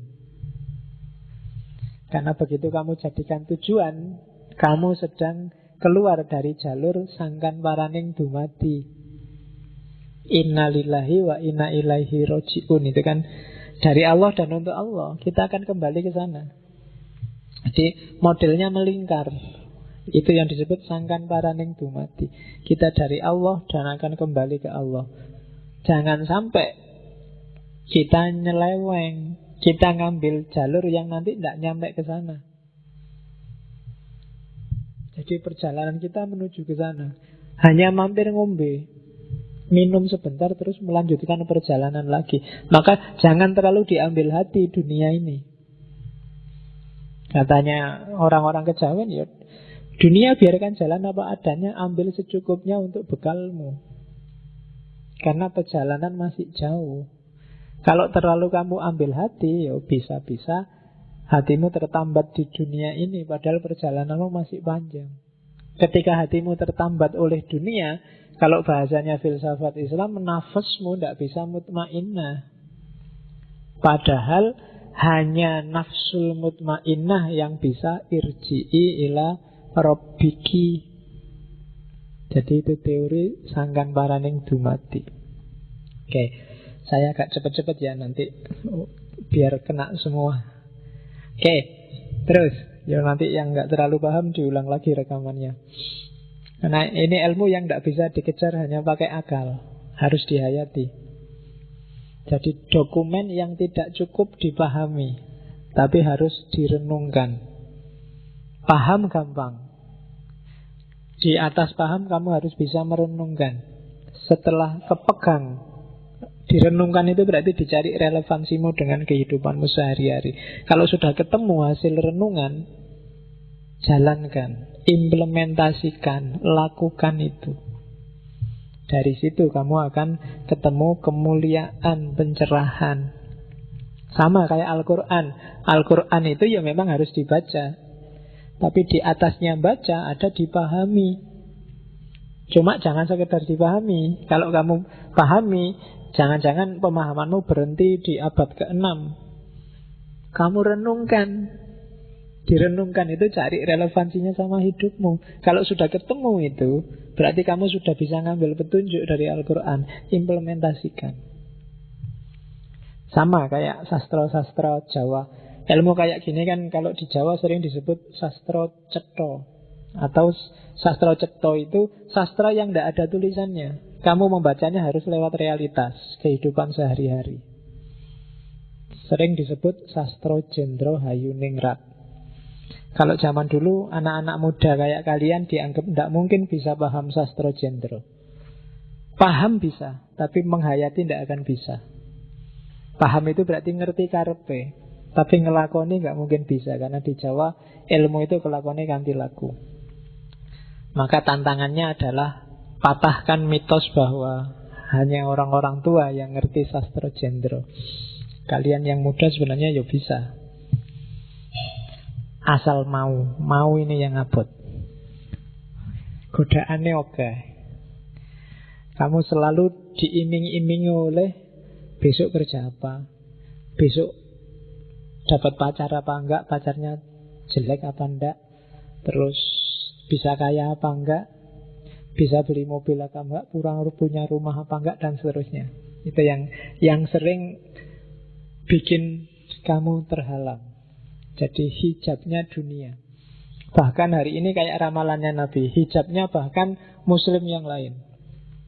Al-Islamu mahjubun bil muslimin. Gara-gara orang Islam kamu tidak paham Islam yang benar itu kayak gimana. Karena kamu selalu kejebak. Loh, jangan-jangan Islam yang itu. Oh, jangan-jangan Islam itu. Islam yang ini kayak selalu gitu. Kamu kejebak stereotype, mainstream, sehingga kamu lupa kesejatiannya Islam. Oke, terus pelajaran ketiga dari sosok Semar adalah kasedan jati. Ini dari akar kata sedo. Sedo itu mati. Makanya ada hadis kafa bil mauti wa idhon. Cukup dengan kematian sebagai nasihat. Jadi kasedan jati biasanya isinya tuntunan hidup mati yang sempurna. Konsep kalau di sufi kasedan jati itu setara dengan fana fillah. Fana fillah itu lenyapkan egomu, ganti dengan Allah. Lenyapkan dirimu, ganti dengan Allah. Lenyapkan keinginanmu, ganti dengan keinginannya Allah. Nah, itu fana fillah. Kalau orang Jawa untuk mencapai fana fillah itu tidak sekedar jangan melakukan perbuatan jelek, perbuatan berdosa, tapi juga jangan melakukan perbuatan yang tidak pantas. Namanya perbuatan ora ilok, atau perbuatan yang akibatnya negatif. Kadang disebut kualat. Jadi tidak pantas itu tidak ilok. Misalnya kalau sama orang tua ngomongnya harus sopan lo ya. Seperti apapun kondisi orang tua, sesalah apapun mungkin orang tua, tidak ilok kalau ngomong gak sopan. Gak ilok itu tidak pantas. Jadi levelnya lebih tinggi daripada baik buruk atau benar salah. Namanya ndak ilok. Ada lagi kualat. Jadi kualat itu kalau di Hindu bisa kamu sandingkan sama hukum karma. Hati-hati. Mungkin ndak haram, mungkin boleh saja sama masyarakat. Tapi kalau menyakiti orang, nyusai orang, jangan-jangan nanti balik lagi kualat. Mungkin benar kamu menyesatkan, mengkafirkan dia. Cuma kalau dia hatinya sakit, dan sakit hatinya itu berdampak negatif, balik pada kamu yang menyakiti. Karena dosanya orang tersakiti kan makbul. Jangan-jangan kamu kualat.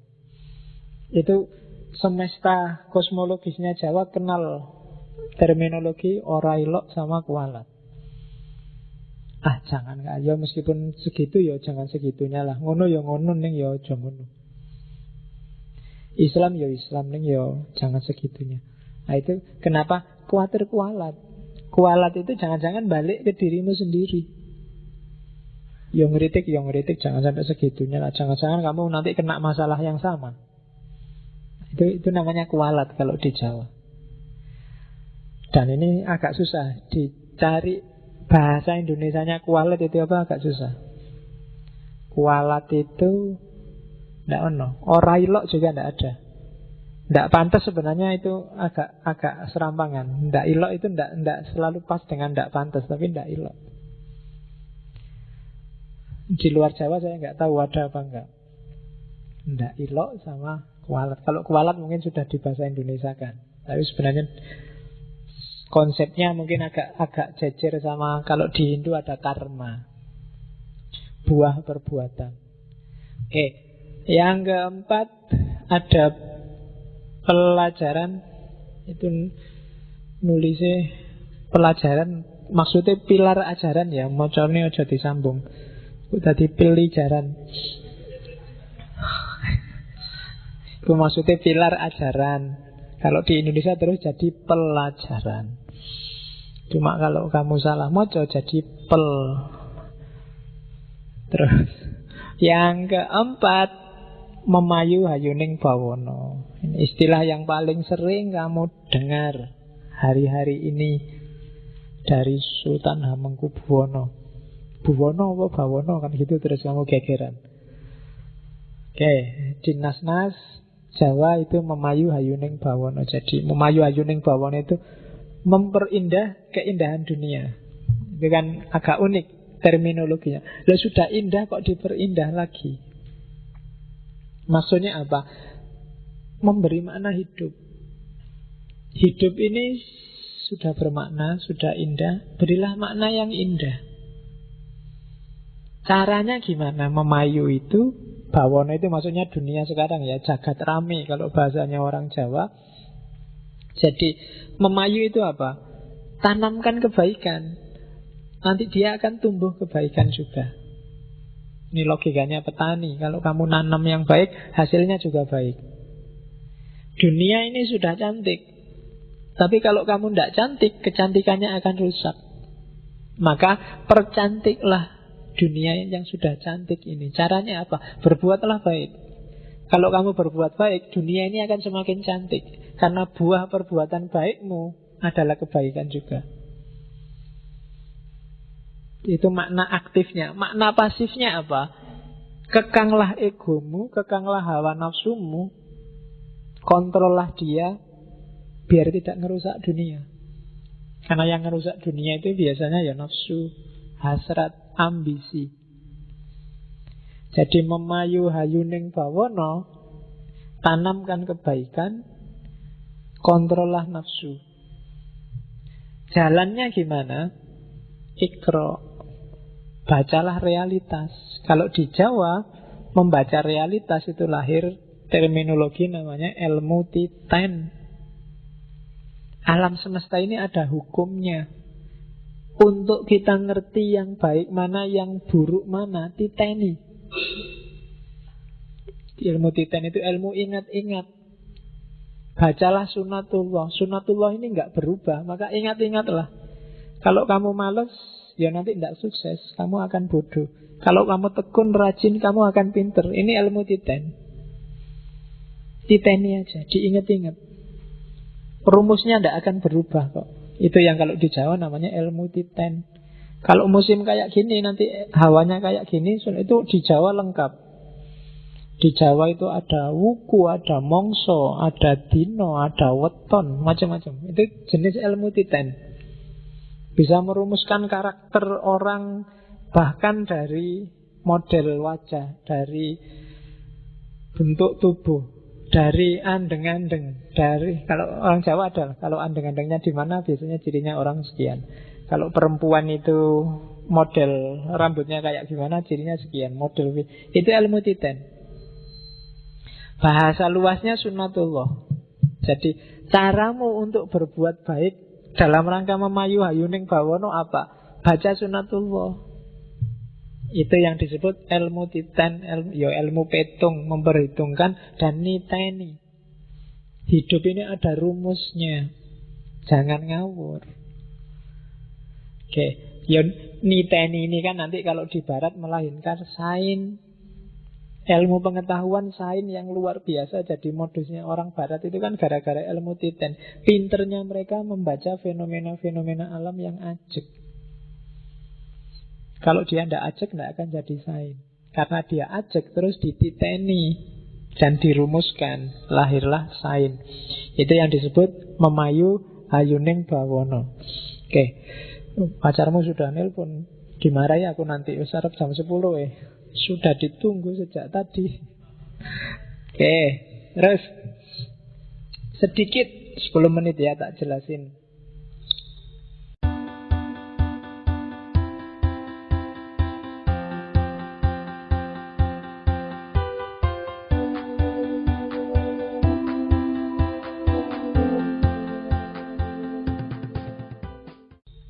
Ini Ini agak rumit. Detik-detik terakhir harus lebih konsentrasi, agak jelimet. Ketuhanan. Ini ajarannya Dang Hyang Semar. Jadi ini yang saya sebut Jawa kuno, Jawa pra Hindu. Yang pertama, konsep ketuhanannya Jawa itu sebenarnya sangat monoteis dan sangat sufistik, mistik. Jadi katanya agama pra-Hindu itu biasanya Tuhannya namanya Sang Hyang Toyo. Karena Tuhannya namanya Sang Hyang Toyo, kadang-kadang agama ini disebut agama Kapitayan. Apa sih Toyo? Toyo itu artinya suwung, awang-uwung. Jadi suwung itu tidak bisa dijelaskan, tidak ada apa-apanya. Makanya Tuhan bagi agama Kapitayan itu Tuhan yang tan kena kinoyo ngopo. Tidak bisa dijelaskan, tidak bisa dideskripsikan, tidak bisa dibayangkan, tidak bisa dipikir, tidak bisa dibanding-bandingkan.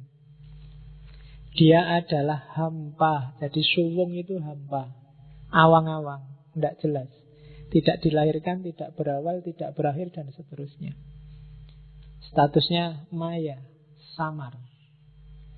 Namanya disebut Sang Hyang To. Jadi yang maha hampa. Maka agamanya disebut Kapitayan. Cuma nanti dalam perkembangannya Tuhan yang maha hampa ini dia mempribadi, memanifestasikan diri dalam nama dan sifat. Yang terkenal nanti dua. Contohnya kayak gini loh.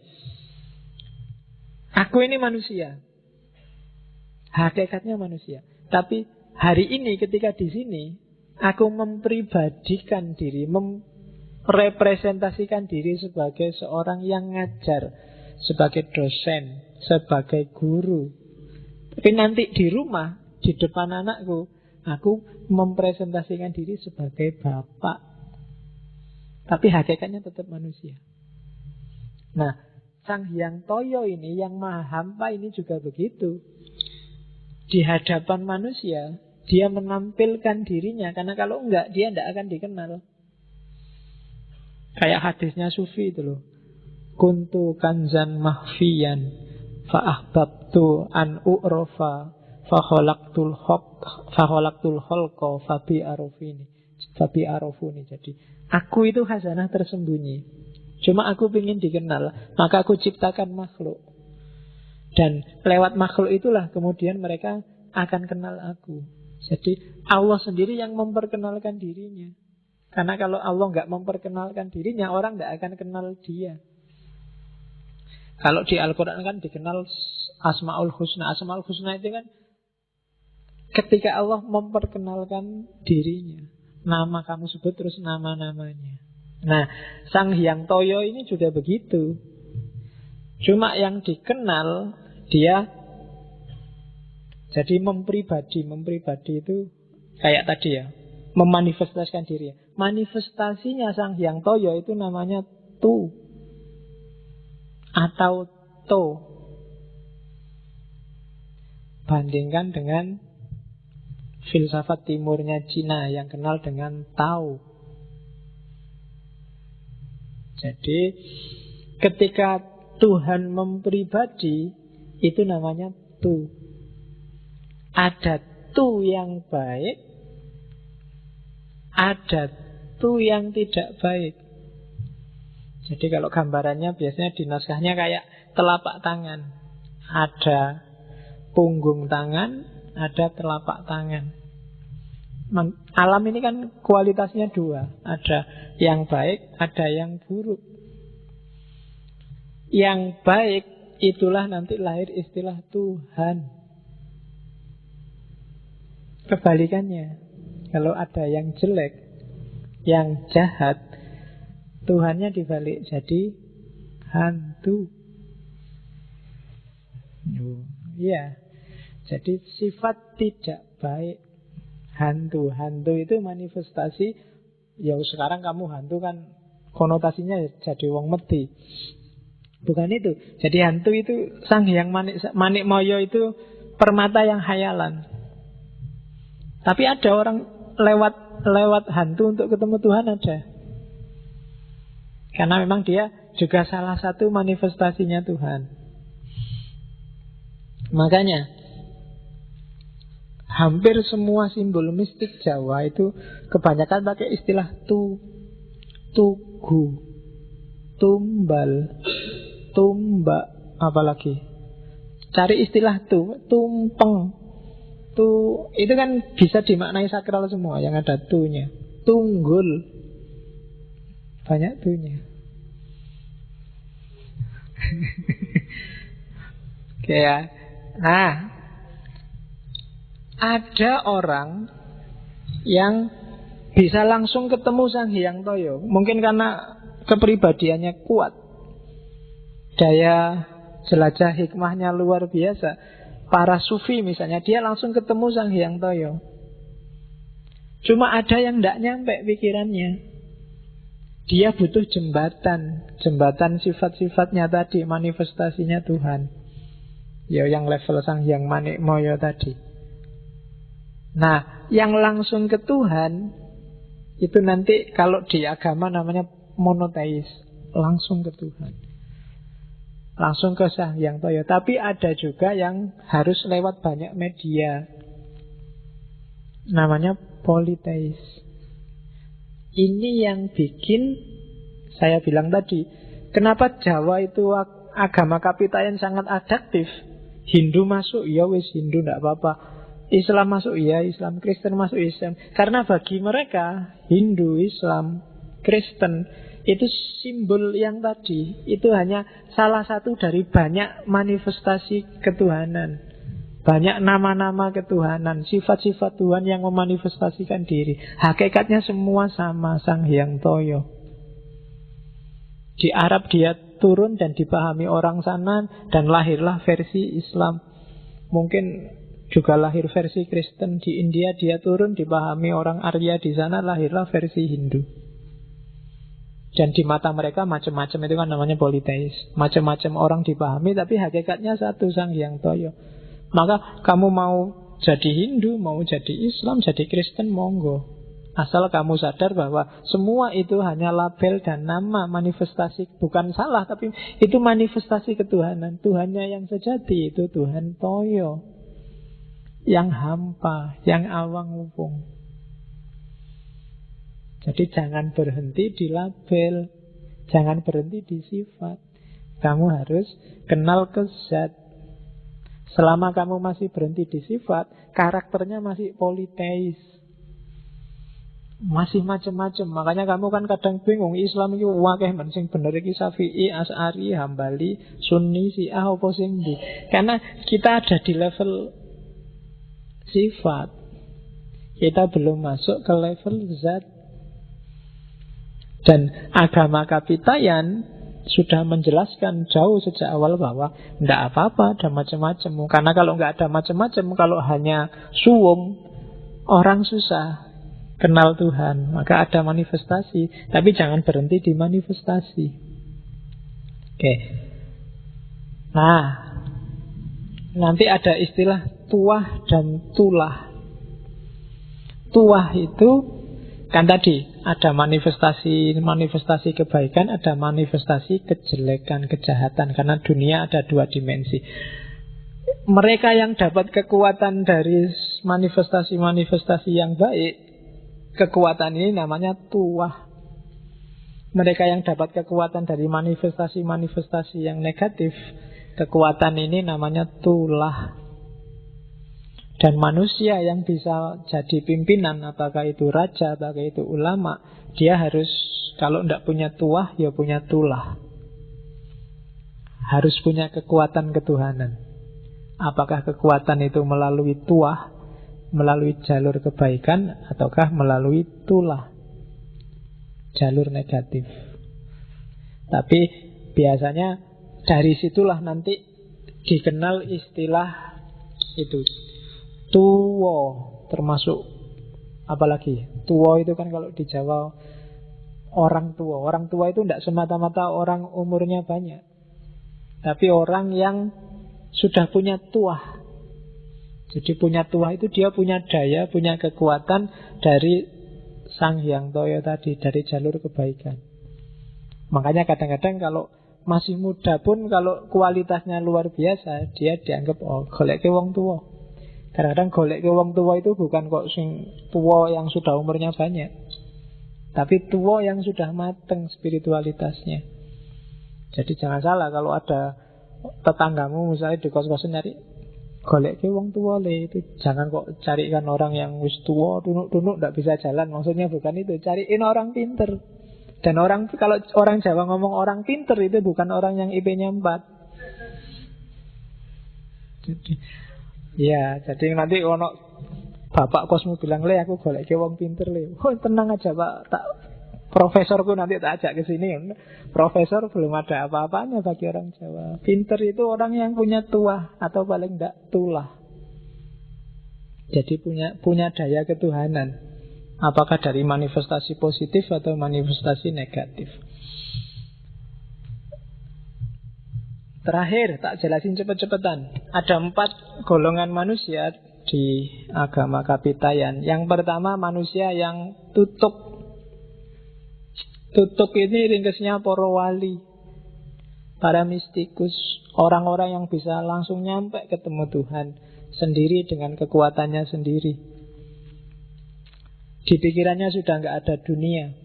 Satu-satunya yang ada dalam hidup mereka hanya Sang Hyang Toyo. Itu namanya manusia yang sudah tutuk. Tutuk itu kan artinya nyampe sempurna. Ada manusia level 2, manusia tuhu. Manusia tuhu ini kayak manusia tutuk, tapi tidak setinggi tutuk. Karena manusia tuhu ini masih memimpikan sesuatu yang bukan Toyo, sesuatu yang bukan Sang Hyang Toyo. Misalnya masih mimpi hidup enak di surga, masih ingin ketemu bidadari. Tenang aja, besok mati kita ketemu bidadari puluhan, gak cuma 47, 27. Sak kapoke, sak njaluke misalnya. Kalau masih membayangkan itu, gak salah sih, gak jelek. Cuma levelmu masih di bawah yang tutup. Jadi masih ada surga yang menghalangimu dari Sang Hyang Toyo. Itu level tuhu. Ada level ketiga, lebih rendah sebenarnya dari tuhu, tapi ya masih bagus, namanya level tunggo. Jadi level tunggo ini tidak sekedar nyari surga, surga kan di sana. Ini orang yang juga nyari kemuliaan duniawi, memanfaatkan tuahnya dan tulahnya untuk kepentingannya sendiri di dunia. Apakah kepentingan status sosial, kepentingan dihormati masyarakat, kepentingan itu berarti orang level ketiga. Namanya tunggo. Tunggo itu artinya tinggi, mulia. Orang ini di dunia biasanya dimuliakan, tapi di level spiritual dia sebenarnya level ketiga. Tidak sekedar pingin surga, dia juga pingin dunia. Meskipun pingin dunia dengan jalan agama. Itu level tunggal. Level paling rendah manusia tugul. Apa ono tune pokoknya. Kalau tugul ini awam. Karakternya tugul itu adalah tutut. Tutut itu orang yang cuma ikut. Bisanya dia taklid. Orang ini tidak terlalu ribut dengan Sang Hyang Toyo apa-apa. Yang penting dia nyari kebutuhannya di dunia. Jadi orang ini nggak bisa, kalau menyembah Tuhan dia butuh perantara. Akalnya nggak nyampe. Jadi dia butuh tu yang lain. Biasanya tunya untuk menggambarkan materi di naskahnya disebut watu. Dia butuh watu. Sehingga di kuil-kuil kadang ada kuilnya dewa siapa, terus ada patungnya. Itu sebenarnya untuk makom-makom tugul. Karena dia tidak bisa kalau nggak ada gambarnya. Kalau nggak ada perantaranya, akalnya nggak nyampe. Nah itu manusia level keempat. Kalau kalian juga begitu, wah kalau saya membayangkan Mekah, Pak, membayangkan Ka'bah, hatiku tersentuh. Berarti kamu masih butuh waktu. Jadi Kamu tidak bisa ketemu langsung sama Allah. Masih banyak butuh media, masih banyak butuh waktu, masih banyak butuh yang duniawi. Dan orang tugul ini biasanya yang jadi kepentingannya adalah kepentingan dunia semata-mata.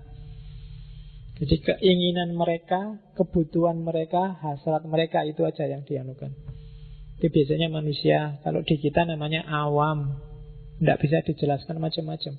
Kalau mau dakwah ke level tugul, harus untuk yang kebutuhan praktis. Sholatlah duha, nanti rezekimu lancar. Sholatlah tahajud, nanti kamu butuh apa aja mesti terpenuhi. Puasalah Senin Kemis, nanti dosamu setahun diampuni. Kayak gini-gini seneng orang makom tugul. Jadi cara berhadapan dengan Tuhan itu modelnya kayak dagang, negosiasi. Aku dapat apa? Kalau aku capek-capek sholat malam, terus aku dapat apa? Kalau aku capek-capek puasa Senin Kemis, imbalannya apa? Manfaatnya apa? Fadilahnya apa? Itu berarti makommu masih makom tugul. Ya, iya. Bukan tugul loh ya. Apalagi bahasa Inggris, tugul itu berarti 2 gol itu. Oke. Ya. Saya sebenarnya masih banyak ajaran-ajarannya Semar via agama Kapitayan. Next time, entah time-nya kapan, mungkin kita bisa ngobrol lagi tentang Semar dan Jawa. Saya kira itu ya untuk malam ini. Oke, mungkin sudah agak lama kita ngomong di dunia timur, dunia langit. Mulai minggu depan kita akan ngomong dunia bumi. Minggu depan sudah mulai Februari, jadi 1 bulan ke depan kita ke barat. Seperti saya bilang minggu lalu. Temanya adalah, kemarin saya ngomong ideologi. Karena saya lihat banyak yang istilah-istilah yang tiap hari kita omongkan tapi kamu tidak paham. Karpe opo. Yang pertama, liberalisme. Kan kamu sering alergi dengan liberalisme itu kan, sipilis itu kan apa yang diharam-haramkan itu. Coba kita cek apa sih sebenarnya liberalisme itu. Termasuk ada teologi namanya teologi liberal, termasuk di Islam. Selanjutnya kita akan ngomong sosialisme dengan segala variannya. Itu yang akrab di telinga kamu tiap hari, tapi kadang kamu susah membedakan apa bedanya sosialisme sama komunisme sama yang bau-bau sosialis yang lain. Terus kapitalisme. Kamu tiap hari teriak-teriak anti kapitalisme. Jangan-jangan kamu ngerti bener apa enggak kapitalisme itu. Terus yang terakhir sekularisme. Apa itu sekuler? Kamu paling nggak seneng dituduh sekuler. Apa yo sekuler itu pasti jelek? Apa yo liberal itu pasti jelek? Kapitalis itu pasti jelek? Dan sosialis, komunis itu pasti jelek? Ya jawabannya sih pasti tidak kalau ada kata-kata pastinya. Cuma mana yang bisa kita ambil hikmah dari liberalisme, sekularisme, kapitalisme, dan sosialisme. Jadi setelah Januari kita ngomong tentang langit, minggu depan kita ngomong, bulan depan kita ngomong ideologi 4 kali. Setelah itu apa ya enggak tahu. Pokoknya kita jalan aja nyampe-nyampenya, menikmati dunia hikmah. Oke, saya akhiri sekian. Kurang lebihnya mohon maaf. Wal afu minkum.